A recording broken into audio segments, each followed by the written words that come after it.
Now, we are in our new series entitled Love the City. No, pag sinabi nating love the city, ang una nating naisip, giving. Tama ba? Volunteering when our services are needed. Giving relief. Parang nung Typhoon Karina, yun ang ginawa natin. Why? Because we love the city. But I want you to hear this from me. I hope and I pray that when we say love the city, hindi po natin to ginagawa because they deserve to be loved. Hindi po natin tinutulungan yung marginalized, the poor, because they deserve our help. We do this, we love the city because of who our God is. I hope and pray that our love for the city will be rooted deeply on who our God is. And in the next 3 weeks, I hope that we would see a glimpse of the character of God. That our God is a compassionate God. That He is gracious. He's loving. He's merciful. He is just. Meron pong hustisya sa Panginoon natin. Kaya kung meron sa inyo nandito ngayon at nakikinig at you feel that you have been injustice, hold on to your God. Hold on to the God whose name is Jesus. Why? Because He is just. He is righteous. You know, while studying this scripture, I really felt heaviness in my heart. Why? Ang hirap po talaga. Studying God is so difficult. Why? He is God. Hindi natin siya mailagay sa isang iPad. Hindi ko siya mailagay sa isang series. This God is so powerful, so majestic, that you can't even contain. And when you're studying who God is, talagang it gives you the honor and the privilege to even read the scriptures about who our God is. Ganun po kabigat kung sino ang ating Panginoon. But you know what? Even if our God is powerful, majestic, the creator of the universe, our God cares for you and I. Sarap lang, no? Habang kinakanta natin yung mga songs kanina, it really felt like God is here. His presence is so near. In fact, if you are a Christ follower, His presence is living inside of you. Napakalaki ng ating Diyos. Hindi mo mailagay sa isang libro, and yet our God is a loving God, gracious God, merciful, caring. He knows what we are going through, and He is with us all the days of our lives. Today we'll study Deuteronomy, and we'll look into the character of God, His compassionate heart, His grace, His justice, His love, His loving kindness. And I hope that as you exit those doors, you would exit with so much conviction. Na sure kayo na itong Panginoon na to, na sinasamba natin ngayong araw na to, siya lang ang iisang Diyos who is worthy of praise, worthy of our lives. Excited ako. Can I ask everyone to please stand in reverence to God's word? Let's open our Bibles to Deuteronomy 7, starting in verse 6, and then we'll end in verse 9. For you are a people holy to the Lord your God. The Lord your God has chosen you to be a people for His treasured possession. Out of all the peoples who are on the face of the earth, it was not because you were more in number than any other people that the Lord set His love on you and chose you. For you were the fewest of all peoples. But it is because the Lord loves you and is keeping the oath that He swore to your forefathers, that the Lord has brought you out with a mighty hand and redeemed you from the house of slavery, from the hand of Pharaoh, king of Egypt. Know therefore that the Lord your God is God, the faithful God, who keeps covenant and steadfast love with those who love Him and keep His commandments to 1,000 generations. Lord, thank you. It is indeed an honor, a privilege, Lord, to even see you, to even read your word today, to even get to know the God of the universe. Lord, may we always be in awe. May we always have that fear of the Lord. That we will not be, Lord, just satisfied with what we see and know today, Lord, but every day of our lives, may we be hungry for more of you. Lord, naway buksan mo ang aming puso at isipan. Lord, pakilala mo ang sarili mo sa bawat isa na nandito ngayon. And as we get to know who you are, at least a glimpse of who you are, Lord, may it change our lives. Baguhin mo, Panginoon, ang aming buhay, ang aming puso. And Lord, let it not stop with us, but may others know who our God is. A God who's gracious, a God who's loving, a God who's faithful, true to His promises, the God of our hope. Salamat, Panginoon. Holy Spirit, be with us in Jesus' name. Amen and amen. You may take your seats. You know, the people of Israel were about to enter the promised land. This is a new generation. Ito po yung mga bata na. The older ones, nawala na po sila. Only a few remained. And so, this new generation didn't experience who their God is. Hindi nila nakita yung ginawa dun sa Egypt. How He delivered the people of Israel from the hands of a tyrant ruler. Bagong henerasyon na po ito na papasok sa promised land. Now, I want you to know this. Deuteronomy is the second reading of the law. No? Pag binasa niyo po ang Deuteronomy, napakagandang libro.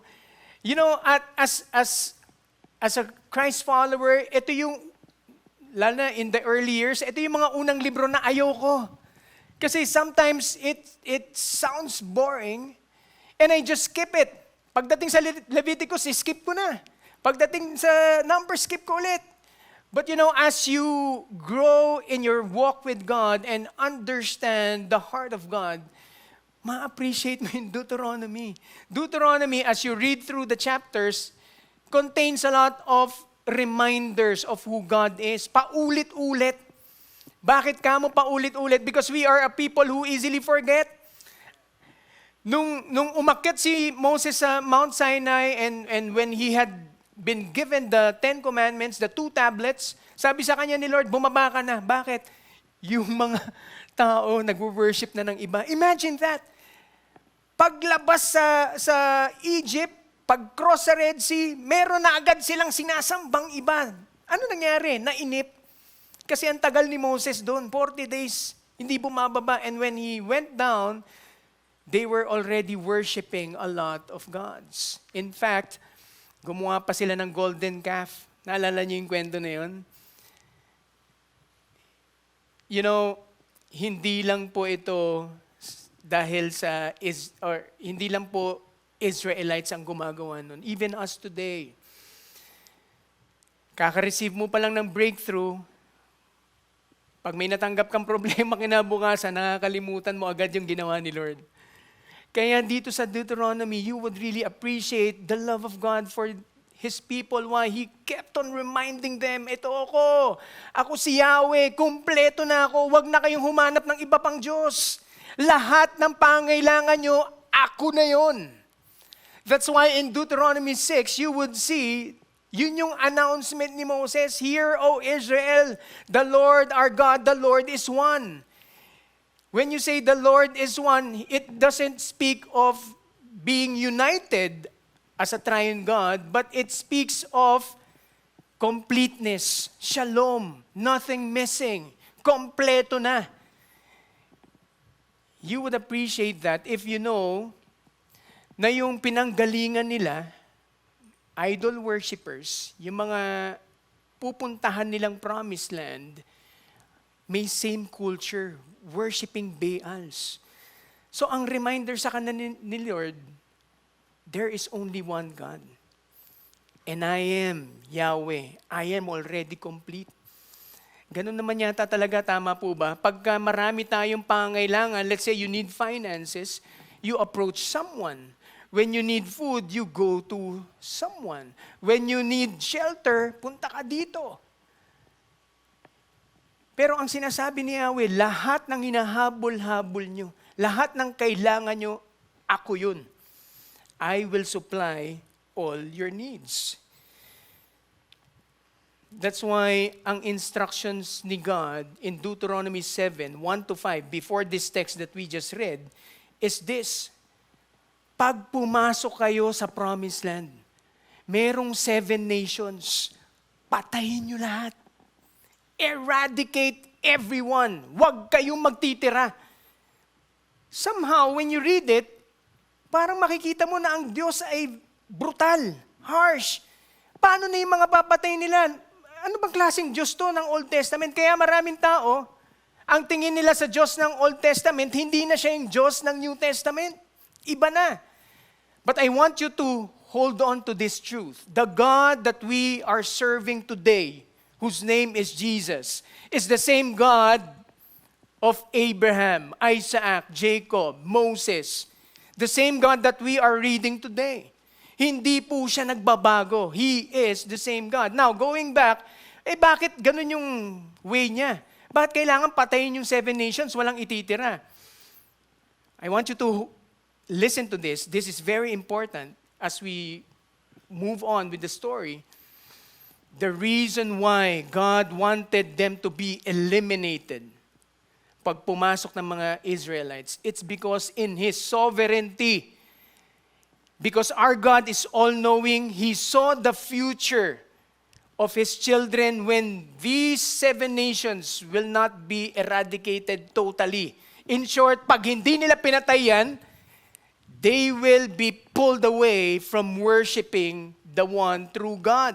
Kaya sabi niya dun sa Deuteronomy 7, I think it's in verse 4 or verse 5, huwag niyong hayaang mag-intermarry yung mga anak niyo with this nation. Bakit? Kukunin nila. They will pull them away, your sons and daughters, from me, the one true God. It was as if God was already telling them of the future. Kaya sabi niya, ngayon pa lang, tanggalin niyo lahat yan. Lahat po tayo, meron tayong mga idols. And I do believe God is also reminding us today, all of us, we are being reminded by God to let go, eradicate, kill, destroy all those idols that are taking the place of God in your life. Lahat po tayo walang exemption. Kaya nung umakyat si Tim kanina dito, sobrang sakto tong word na to. I do believe God's message for us today is this. I am the one true God. Lahat ng kailangan nyo, sa akin kayo tumakbo. It's a heavy preaching. Some of you might be offended today. Okay lang yan, ma-offend kayo sa word ni Lord. Pero ang sinasabi ni God, if we don't get rid of the idols in our lives, those things will pull you away from God. When you study the heart behind that command, it's really the love of God. Mahal kayo ng Diyos. Grabe po pagka ang Diyos ang pinili natin, the Yahweh, Jesus of today. Pag siya ang pinili mo, you will walk in the path that He has prepared for you and I. The path of life. Life that is abundant. Life that is blessed. Not only in this life, but in life eternity. Nakita na ni Lord. And I want you to, namnamin nyo to. Isipin nyo, nakita na ni Lord na at one point, I will be unfaithful. Nakita na ni Lord na at one point, si Arwen will rebel against God, would fall short of His standards. Nakita na ni Lord, hindi mo i-obey one of His instructions for you. And yet, kahit nakita niya na yon in the future, you are still here, all because of the grace of God. Pero nagwa-warning na siya. Sabi niya, bitawan mo yan. Tanggalin mo yan. Why? Because my plans are better. Because my ways is better than your ways. Tayong nakikita lang natin hanggang mamayang 12:00. Pero si Lord ang nakikita niya hanggang sa dulo ng walang hanggan. That is why as we read this text, you would really see the character of God that is gracious, loving, faithful till the end. You know, I know I preached this last week. The Israelites were redeemed, no? Dineliver sila from the Egyptian, dinala sila dito, papasok na ng promised land. Why? So that they can live the life that God has prepared for them. Naalala niyo yun? Tapos may tension, old life and the new life. Naglalaban. Kaya nga si Lord nagbigay ng law, nagbigay ng instruction. Why? So that they would know how to live this life. Ang importante, kilala natin kung sino yung nagbigay ng law, ng rule. Let's get to know who God is. And that's what we're going to do today. Sino ba tong Diyos na sinasabi ni Moses? Sino ba tong Diyos na nag-journey with the Israelites during this time? If there's one message that I want you to take home today, it's this: reflect who our God is to others. Reflect who God is to others. Sabi nung anak kong drummer kanina, si Rafa, Dad, you know, I like your message. Action speaks louder than words. And I hope we will be a people like that. Hindi lang sa salita natin nakikita kung sino ang Diyos, pero even in our action. Kaya nga, ang title natin, Love the City. I hope it doesn't end in the four corners of this main hall. Yung love na natanggap natin, I hope that it will go out. I pray that it will impact the community where you are in now, sa school nyo, sa workplace, sa business, sa barangay, sa townhouse, wherever God place you. I hope that the love of God will be seen. The character of God will be reflected to others. And so let's begin. Verse 6. For you are a people holy to the Lord your God. The Lord your God has chosen you to be a people for His treasured possession out of all the peoples who are on the face of the earth. Imagine that.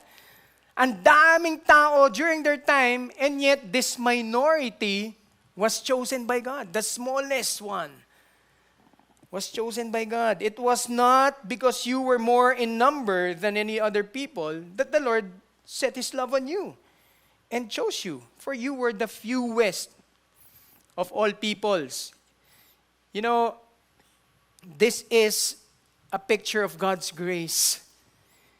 Ang mundo, ang sasabihin ng, the world would tell us, if you are the majority, or the majority, kung tayo ay marami, mas pakikinggan ang boses natin. Tama ba? Kung ang mapipreachan ko ng gospel, influencer, naku, grabe, feeling ko maraming masisave. Ganun tayo mag-isip. But in the kingdom of God, it's different. It's the opposite. In 1 Corinthians 1:26, it says, therefore, consider your calling, brothers. Not many of you were wise according to worldly standards. Not many were powerful. Not many were of noble birth. But God chose what is foolish in the world to shame the wise. God chose what is weak in the world to shame the strong. God chose what is low and despised in the world, even things that are not, to bring to nothing things that are, so that no human being might boast. in the presence of God. That's how God thinks. When He appoints someone, when He chooses someone, it doesn't mean siya yung pinaka-sikat, siya yung pinaka-gwapo, pinaka-matangkad. In fact, you would see how God chooses people in the Bible, talagang consistent. Hindi siya tumitingin sa pisikal, pero ang tinitignan niya yung puso. Ephesians 2:8-9, for by grace you have been saved through faith, and this is not your own doing, it is the gift of God, not a result of works, so that no one may boast. I do believe some of you need to hear this today. Kanina sinabi na to ni Tim and I think ni Jaira. But I want to pound on this. Stop trying to earn your way to God. Mapapagod po kayo. Stop trying to earn your way before God. Why? Because it is by grace. We have a gracious God. Maybe you're asking now, Pastor, dami kong nagawang kasalanan. Pwede pa ba? Baka kailangan pagbayaran ko. Kahit konti lang, Lord. Gagawa ko ng paraan, Lord. Magpipinitensya ako. Mag-i-skip ako ng 1 meal. Pupunta ako sa Victory kahit sarado. Lord, kahit bagyo. Magsisimba ako. Lord, magpipreach ako ng gospel. Para at least ma-negate yung ko. Negate may dog nun. Para ma-offset. Church, our God's desire is to give you a new life. A life that is forgiven. No shame, no guilt, no condemnation. And it's free. Not the kind of free, not cheap. But it's free because somebody paid a high price for it. Yung price na yun, di natin pwedeng bayaran. Nobody can pay it. Later on, we'll see it. And so, if we cannot pay it, don't try it. Tama ba English? Huwag mo nang subukan. Stop doing it. Why? Because it's already free. Kunin mo na lang. Our God is gracious. Tell the person on your right, sabihin mo, saved by grace. Tell the person on your left, God is gracious. Question, have you received God's grace? Let it sink in. If yes, when was the last time you also gave this kind of grace? Undeserved favor. If not, if you haven't received it yet, what's holding you back from receiving it from God? Something to think about. Now, kaakibat nung grace ni God is His love. Verse 7, sabi niya, it was not because you were more in number than any other people that the Lord set His love on you and chose you. Verse 8, sabi niya, but it is because the Lord loves you and is keeping the oath that He swore to your fathers. Church, our God is not only gracious, but He is also loving. The truth is, God is love Himself. He is love. 1 John 4, verse 7-8, beloved, let us love one another, for love is from God. This is the reason we can love the city. This is the reason why we can love one another. Tignan mo yung katabi mo. Hindi lovable minsan yan. Parang nataw. Parang biglang gumanon yung siko nung asawa. It's the reality of us. Not every day we are lovable. Minsan maiinis ka rin dyan sa katabi mo. But we love because love is from God. And whoever loves has been born of God and knows God. Anyone who does not love does not know God, because God is love. Question. Sino sa inyo kapag hindi karapat-dapat mahalin ng isang tao, mamahalin nyo pa din? Parang yung sasabi, oh, Arwin, ginagawa mo dyan, bubulong ka na. Love mo ba ako? Yun ba yung sinasabi mo? Okay. You know, the world we live in would always say, kapag di ka nakatanggap-tanggap ng pagmamahal sa kasama mo, iwanan mo na. He does not deserve your love. Get out from that relationship. Humanap ka ng ibang mamahalin mo na i-reciprocate yung love. Lugi ka dyan, sir. That's how the world thinks. Kapag hindi ka minamahal, umalis ka na. Quit the relationship. Throw it. Uso na yung disposable relationship.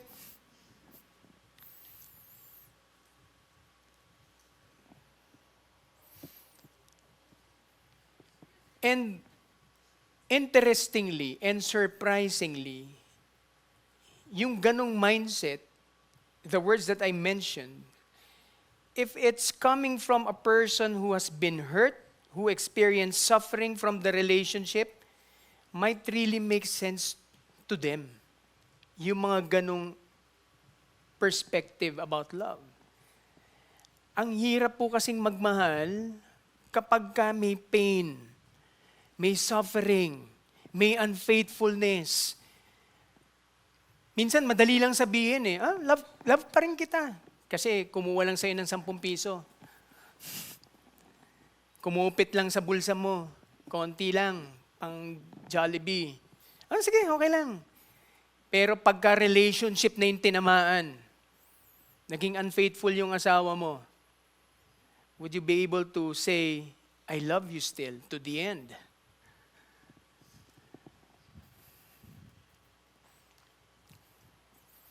You know, the biblical kind of love is totally the opposite.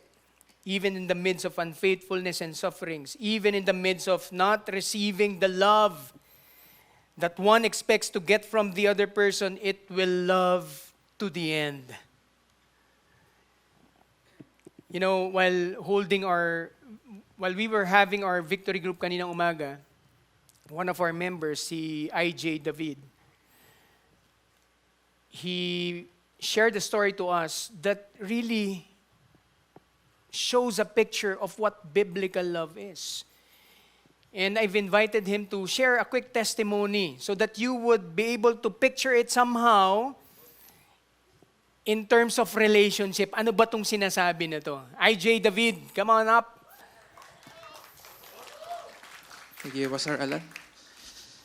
Hi guys, hi church. I'm James. Some of you know me as IJ. Earlier today, while we are in our victory group, Pastor Alan asked us a question. Yung question niya is, may minahal na ba kayo hanggang dulo? Oh, wow, para sa hanggang dulo, parang di pa tapos ah. And, Pastor, si Chal lang po mamahalin ko hanggang dulo. Then, anyway, while we were having that conversation, may pumasok sa isip ko.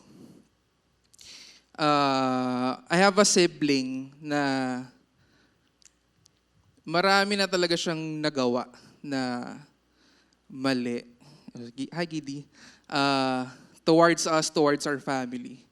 And to the point na hindi na siya, for me, personally, hindi na siya acceptable. Hindi na siya lovable. And ever since na naging Christian ako, na-save ako, nung nakita ko yung love ni God para sa akin, God has called me to love this person. Kahit hindi na siya acceptable, hindi ko na siya matanggap, or anyway, marami akong thoughts na ganun towards Him. And sabi lang ni Lord, mahalin mo tong taong to because I have loved you as well. And true enough, pinakita ko yung pagmamahal ni Lord towards me to Him. And the good news is I had the opportunity also to preach the gospel to him, and he accepted Jesus Christ as his Lord and Savior.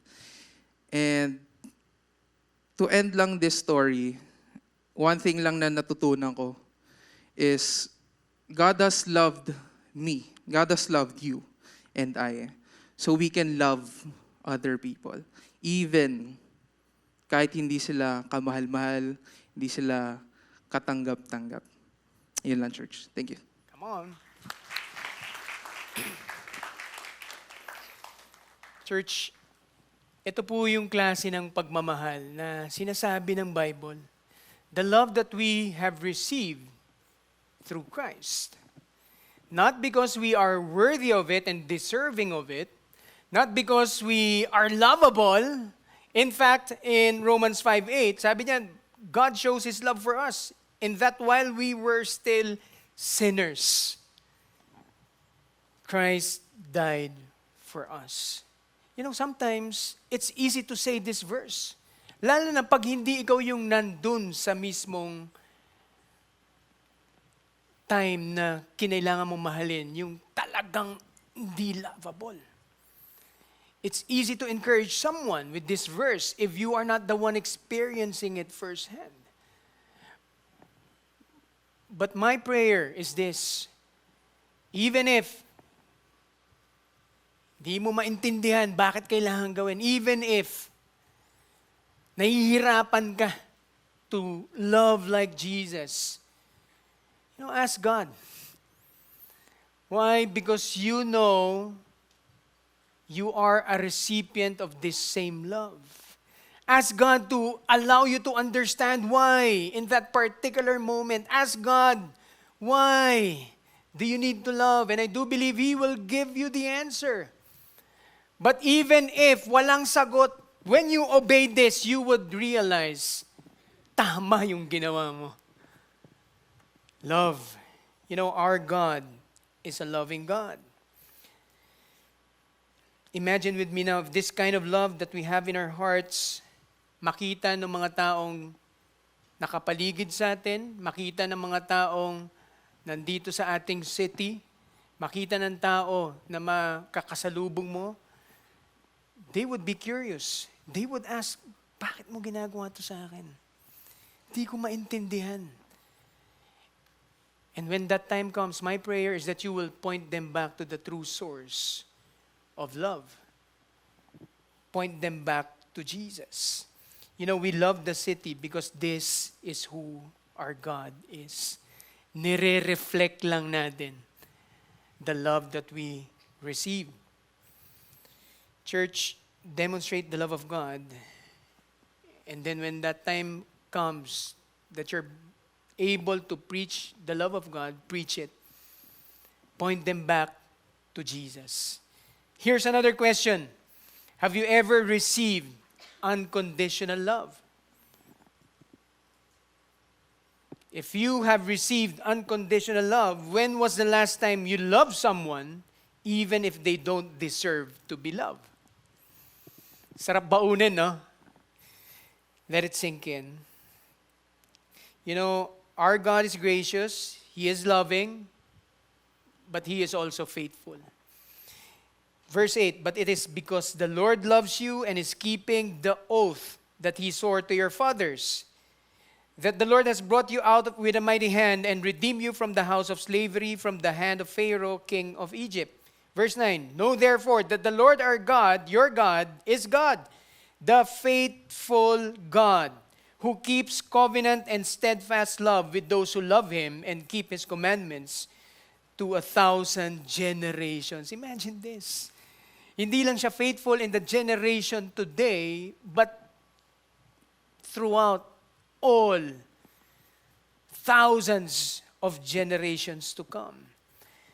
When He said God is keeping the oath that He promised, it was His promise to Abraham. And it's found in Genesis 12, verse 1 to 3. We won't go there, but it speaks of God's promise for them being a great nation, having their own land, right, possessing and inheriting the land as promised by God, and that they will be a blessing to many nations. Yun po yung Abrahamic covenant. I want you to go there and study it. And then after Genesis 12, and that particular verse, 1 to 3, nilinaw pa ni Lord ulit yan, Genesis 15. And all throughout the scripture, you would see that. The covenant of God made with Abraham. And then more than 430 years later, God was reminding them of this same covenant. From Abraham to Moses, nire-remind ulit ni Lord, I am that God. I am a faithful God. I keep my promises. I am true to my word. Yan po yung sineserve nating God. Question, sino sa inyo nakatanggap na ng promise? Taas ang kamay. Yung mga hindi, sabihan ko kayong promise. Lahat tayo, I'm sure. All of us received the promise. My next question is, how many of you already experienced a broken promise? Dami din. I experienced that. Let me say this, kay Lord, walang broken promises. We are serving a faithful God. We are serving a God of multi-generations who keeps His promise and covenant to thousands of generation. Anong ibig sabihin sa atin ito? Pwede mo siyang pagkatiwalaan. Imagine if the people in the city would only know that there is a God who can keep His covenant, who can keep His promises, whose words are true and yes and amen in Christ Jesus. Imagine the hope that these people in the city, in the nation would have if they only knew this God who is not just gracious, loving, but He is also faithful. As we end in verse 9, balikan natin. Sabi niya, know therefore that the Lord your God is God, the faithful God who keeps covenant and steadfast love. In other versions, I think it's NASB 95, it says there, loving kindness. Anong ibig sabihin nun? In Hebrew, it's called Hesed. Hesed, sabi dun sa description ng Hesed, many biblical words such as mercy, compassion, love, grace, and faithfulness relate to the Hebrew word Hesed. Ibig sabihin yung Hebrew word na Hesed, ang daming ibig sabihin ng character ni God. Hesed is not merely an emotion or feeling, but it involves action on behalf of someone who is in need. So hindi lang siya emotional. Merong gustong gawin. Hesed describes a sense of love, loyalty that inspires merciful and compassionate behavior toward another person. Hesed. You know, talking about compassion, which is one of the meanings of this word Hesed, it talks about suffering together. To suffer together. Our God who is compassionate, time and time again, displayed this throughout the Bible, the character of being compassionate. When the Israelites were suffering and they cried to God to get them out of Egypt, anong ginawa niya? He delivered them out of Egypt. When the Israelites were complaining, walang pagkain, mapait yung tubig, what did God do? Provided manna, quail, provided sweet water for His people. Anong ibig sabihin nun? Si God, compassionate, nakikinig. And so if you have any prayers, anything that you need, na minsan nahihiya ka nang sabihin kay Lord, na nasa puso mo lang, kinikimkim mo, alam ni Lord yan. And He is a compassionate God. He will move and do everything so that He can get you out from that suffering that you are in right now. Kaya si God in Deuteronomy 4, He was making Himself known as a compassionate God. Para ma-remind yung mga, compassionate ako. Hindi lang ako all-powerful. Hindi lang ako mighty. Hindi lang ako a God who's far. I'm not far in In fact, I am near. I am a compassionate God. Sabi niya, for the Lord your God is a compassionate God. He will not fail you nor destroy you, nor forget the covenant with your fathers, which He swore to them. Church, ang Diyos po natin, He is a compassionate God. Question, when was the last time you were faced with the suffering of another person, and you were moved by it to the point you acted on it? Tinulungan mo yung tao. If you are a recipient of God's compassion, when was the last time you helped someone who was suffering?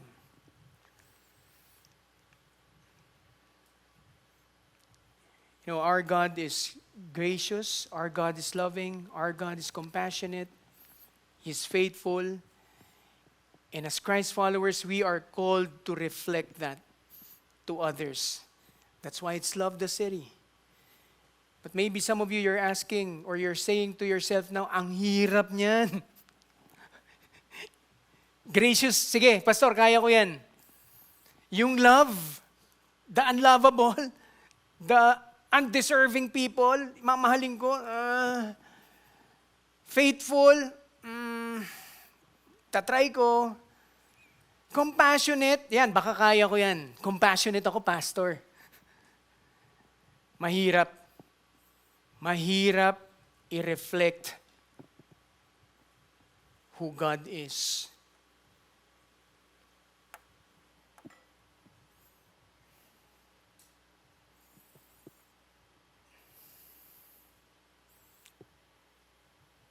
And He understands that.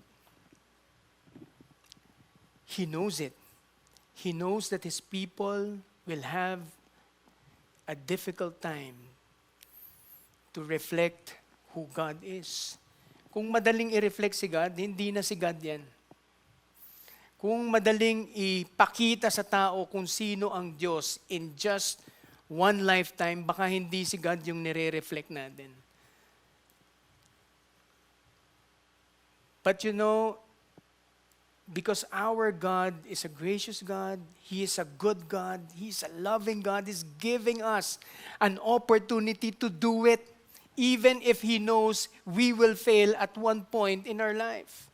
Kaya nga, after thousands of years, dahil alam niya hindi kaya ng tao gawin and i-fulfill yung laws na binigay niya sa mga Israelites, what did He do? He Himself came down here on earth, became 100% God, God pa rin, and 100% man in the person of Jesus Christ. Siya na mismo yung bumaba sa atin. You know, the beauty about our God, hindi niya lang nakita yung suffering natin. Hindi niya lang nakita yung mga pinagdadaanan natin. He did something about it. This God that we are worshiping is compassionate. And He has done something about it to get us out of our suffering that has been caused by sin. And the only way to get out of that suffering is through Jesus. Ultimately, Jesus went to the cross, offered His life, so that you and I would be removed from the sting of death, to get us out from that power of sin that easily entangles us, which causes sufferings in our lives. You know, it's only through the work of Christ that we can do it. Why? Because Jesus fulfilled all the requirements of the law so that we can live a life like Jesus, but also to reflect who God is to others. Can I ask everyone to please stand? Can I call on the music team?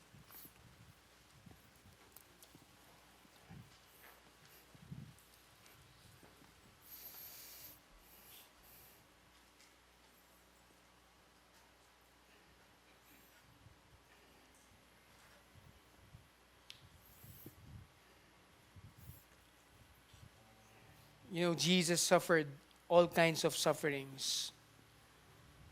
Lahat ng pwedeng maisip ninyo na pinagdadaanan nyo at pagdadaanan nyo, pinagdaanan na ni Jesus. He was abandoned, betrayed by his friend, suffered in the hands of the Romans, the soldiers, whipped him, sinuntok, binugbog. Pag nakita niyo yung picture talaga ng pinagdaanan ni Jesus, grabe. And yet, he continued on up to the point where he was on the cross. Why?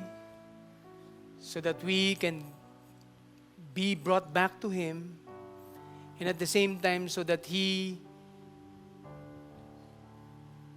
can take those suffering and nail it on the cross. Maybe you're saying now, Pastor, hanggang ngayon naman, nagsasuffer pa rin ako. Hanggang ngayon, may pain pa rin. Hanggang ngayon, masakit. When will we get out of this suffering? Yes, you may be suffering today, but I do believe God wants you to hear this. I am with you, even in your suffering. I understand what you are going through. Alam ko yung pinagdadaanan nyo, pinagdaanan ko rin yan. And I do believe God wants you to hear this. Look to me, says God. Tumingin kayo sa akin. Know that I will never leave you nor forsake you. Know that my grace is sufficient for you. Abide in me, says God. Huwag kang bibitaw. Kapit ka lang, my son and my daughter. And one day you'll see, you'll be a reflection of who I am. And people will see it in your life as you endure those sufferings, as you persevere. Your character will be molded into Christ-likeness. And people will be amazed and see, iba yung Panginoon nito. Lord, marami pong salamat. Because right now, you're causing us to see the cross and to be assured that you are with us, even in our suffering. God, we thank you. We honor you, Lord. We bless your name. In Jesus' name, and everybody say, amen and amen.